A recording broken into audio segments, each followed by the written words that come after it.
ஹாய்ங்க, எல்லாத்துக்கும் வணக்கங்க. இன்றைக்கி என்ன செய்ய போகிறேன்னு பார்த்துட்டிங்கன்னா, கீரை கிடையிறது தான் எப்படின்னு பார்க்க போகிறேங்க. எல்லோரும் கீரை கிடைவாங்க, ஒவ்வொருத்தரும் ஒவ்வொரு மாதிரி கிடைவாங்க. என்னோடய ஸ்டைலில் நான் கிடையிறேன். நீங்கள் எப்படி இருக்குதுன்னு பாருங்கள், ட்ரை பண்ணுங்கள். பிடிச்சிருந்தா லைக் பண்ணுங்கள், ஷேர் பண்ணுங்கள், கமெண்ட் பண்ணுங்கள். நான் 2 பச்சை மிளகாய் இந்த மாதிரி சட்டியில் தண்ணி கொதிச்சோன்னையும் பச்சை மிளகாயை வந்து நல்லா கொதிச்சு அது நல்லா வெந்துருவானுங்க. அந்த 2 பச்சை மிளகாய் தான் போட்டுட்டு அது வெந்தோன்னையும் நம்ம கீரையை வந்து நல்லா கிளீன் பண்ணி ஒரு 3-4 தடவை நல்லா கழுவிங்க. அந்த மண் நிறையா வருங்க, அதனால் சிறுகீரை தான் கிடையிற கீரை. ஓகேங்களா, காட்டுக்குள்ளே முளைக்கும்ல, அதுவும் கிடையலாம். அது இது ரொம்ப சூப்பராக இருக்கும். கிழஞ்சி க்ளீன் பண்ணி இந்த மாதிரி போட்டுக்கலாங்க. பச்சை மிளகாய் வெந்தோன்னையுமே நம்ம வந்து போடுறோம். கீரையை போட்டு ஒரே ஒரு கொதி. இப்போ வந்து டப்புன்னு ஆஃப் பண்ணிடுவானுங்க. ரொம்பலாம் கொதித்து ரொம்பலாம் வேகக்கூடாது. சிலரெல்லாம் தக்காளி புளி அது இதையும் போட்டு வேக வச்சு கிடைவாங்க. அதெல்லாம் நமக்கு பிடிக்காதுங்க நம்ம ஊரில். இது ஒன்றுமே இல்லாமல் தண்ணி ஃபுல்லாக இருத்துடுறோம், அவ்வளோதான். பச்சை மிளகாய், சின்ன வெங்காயம், இவ்வளோ தானே கீரை, எதுவுமே கிடையாதுங்க. இதில் தேங்காய் நம்ம தான் ஊற்ற போகிறோம், அவ்வளோதான். அதை வந்து தண்ணி ஃபுல்லாக வடிச்சிட்டு நம்ம வந்து இப்போ வந்து நாங்கள் பச்சை வெங்காயத்தை தட்டி போட்டு அப்படியே தான் கிடைவோம்.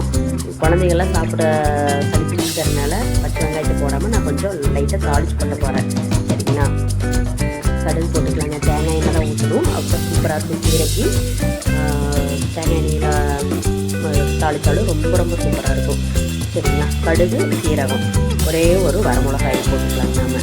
சரிங்களா, வரமிளகா வந்து ஆல்ரெடி காய்ச்சி போட்டாச்சு, சும்மா தாளிக்காக சின்ன வெங்காயம் வரமிளகா ஒன்றும் போட்டோம்னா ரொம்ப சூப்பராக இருக்கும். இதை கொட்டி அப்படியே நம்ம கிடையிறதானுங்க, வேறு எதுவுமே கிடையாதுங்க. வரமிளகாய் போட்டாச்சு, கொஞ்சம் வணங்கிட்டிருங்க. வணங்கினோன்னே எடுத்து கொட்டிடலாங்க. நாம் எடுத்து கொட்டிட்டு கல்லுப்பு போட்டு கொஞ்சம் இங்கே ஃபஸ்ட்டு எல்லாம் கொட்டிக்கலாம். கொட்டி போட்டு ரொம்ப சூப்பராக இருக்கும். சாப்பாட்டுக்கும் களிக்கு நல்லாயிருக்கும். நம்ம மோஸ்ட் ஆஃப் சாப்பாட்டுக்கு தான் எல்லாருமே செய்வாங்க.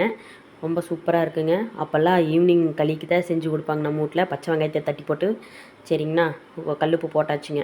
போட்டு கிடஞ்சி ஓடலாங்க. நாம் தேங்காய் எண்ணெய் ஊற்றிக்கலாங்க கொஞ்சம். சரிங்கண்ணா, செக்கில் ஆட்டின தேங்காய் எண்ணெய் தான் யூஸ் பண்ணுறேன். நானே தான் ஆட்டுவேன்.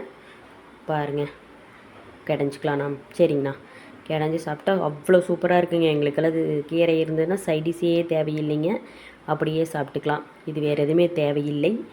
கசகசன்னு எதுவும் போடவும் வேண்டாம். சரிங்கண்ணா, அருமையான கீரை கிடையல் ரெடி ஆகிடுச்சிங்க. வாங்க சாப்பிடலாம். எப்படி இருக்குதுன்னு நீங்களும் ஒரு தடவை ட்ரை பண்ணுங்கள். ரொம்ப சிம்பிள் தான்.